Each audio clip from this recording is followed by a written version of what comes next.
اب دیکھیں جی اللہ تعالیٰ نے جس پیشن سے توحید کو بیان کیا نا یہاں پہ، اور وہ چیزیں جو کامن آبزرویشن میں آتی ہیں اس زمانے کے انسان کے لیے بھی اور آج کے انسان کے لیے بھی، وہ بیان کی ہیں. جو میں نے آپ کو سٹارٹ میں کہا تھا سورہ یونس جو ہے آپ سمجھ لیں سورہ توحید ہے، اس کا ڈومیننٹ فیکٹر توحید ہے.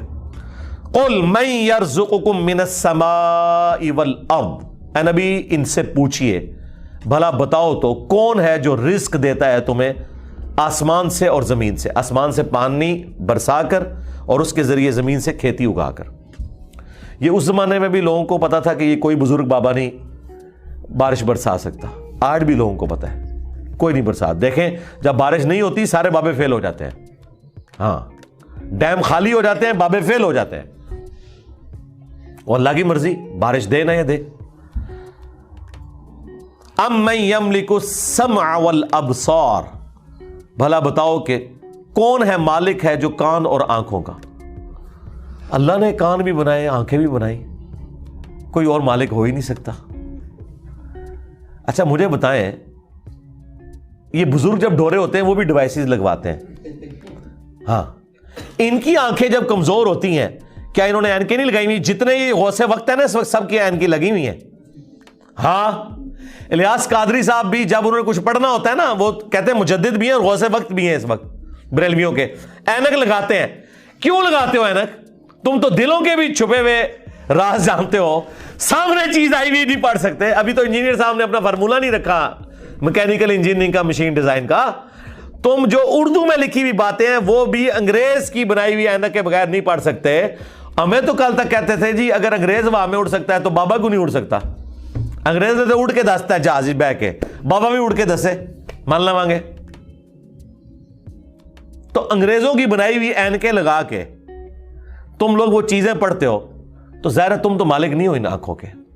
آج تک کسی بزرگ نے اپنی آنکھیں کمزور ہونے سے روکی ہیں؟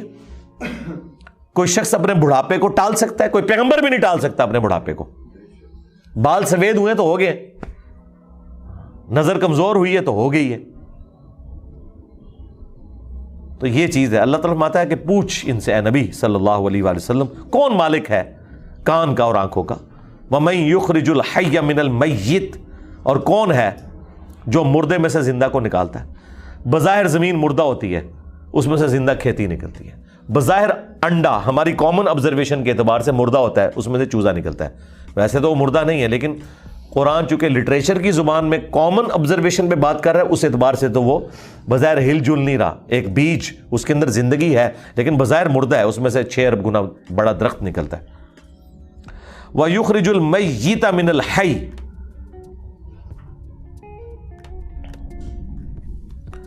اور مردہ کو نکالتا ہے زندہ سے.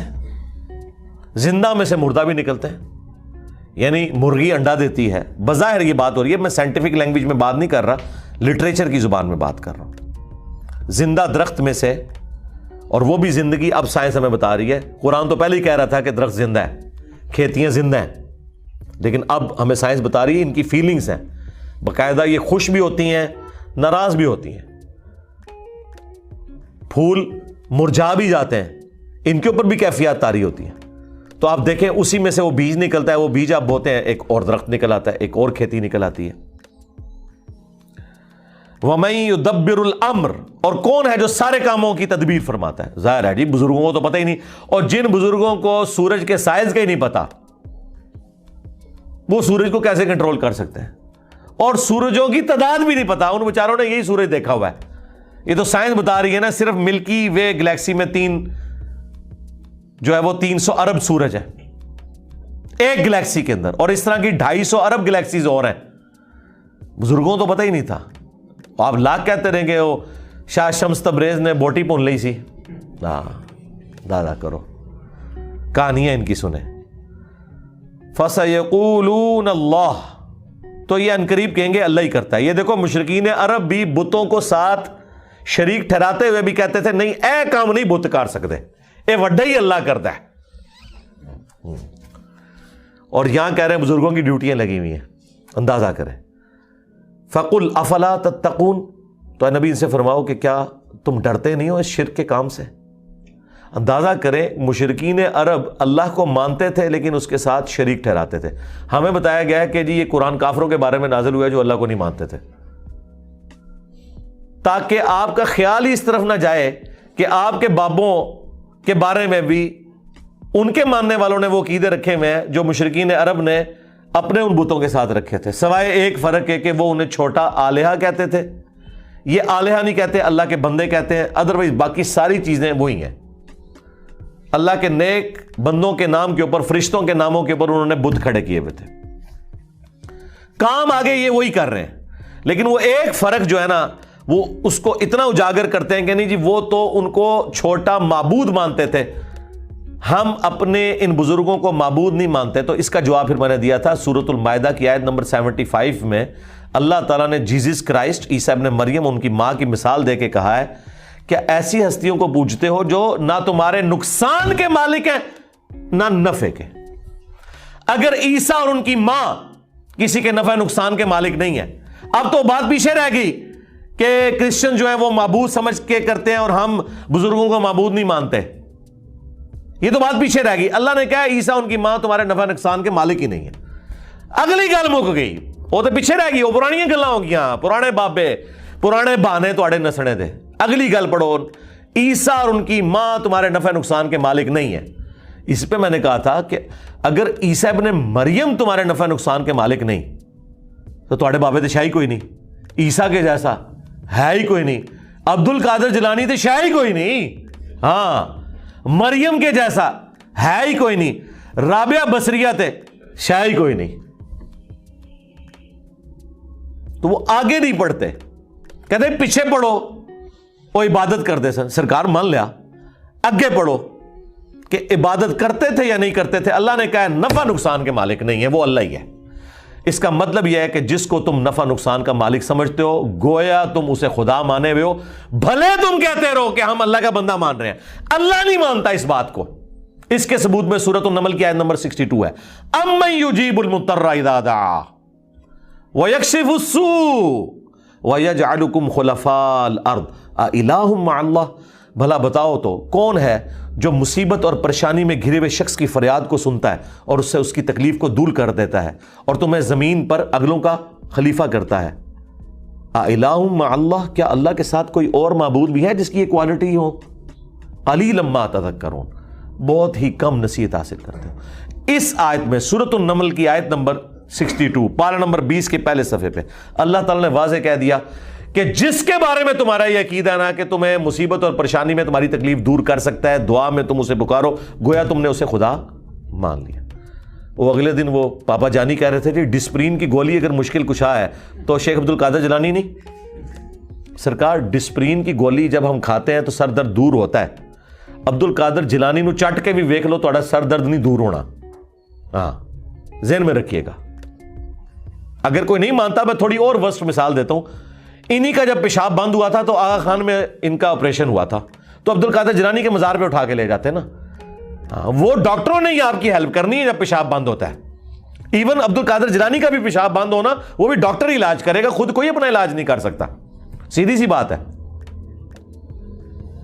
تو مثالیں ہی دیتے ہیں, ظاہری اسباب, ادویات, یہ اللہ تعالیٰ نے ان کے ساتھ چیزیں جوڑی ہوئی ہیں. تو میں نے ان کو اگلی مثال دی ہے کہ ویل مچھلی 1.5 گھنٹے تک اپنا سانس روک سکتی ہے. لے آؤ سارے بابے 1.5 گھنٹے ایسے سمندر ہی سٹاں گے انہوں نے. ظاہر ہے یہ کہتے ہیں نا کہ بزرگان دین جو ہیں وہ مطلب یہ انگریزوں سے بھی بہتر ہے تو جانوروں سے بھی بہتر ہوں گے, یا منو کہ تواڈے سارے بابے ویل مچھلی تو بدتر نے. اڑنے کا نہیں کہہ رہے, اڑتے نہیں سکتے ہو, چلو ایسا روکاں گے نا جان تے چھوٹے نا. 1.5 گھنٹے ایسے سمندر ہی سٹاں گے ایڈا وڈا وٹا بن کے تاکہ باہر بھی نہ نکل سکن. 1.5 گھنٹے بعد کر ڈاں گے, چلو 5 منٹ پہلے میں کر لاں گا انشاءاللہ.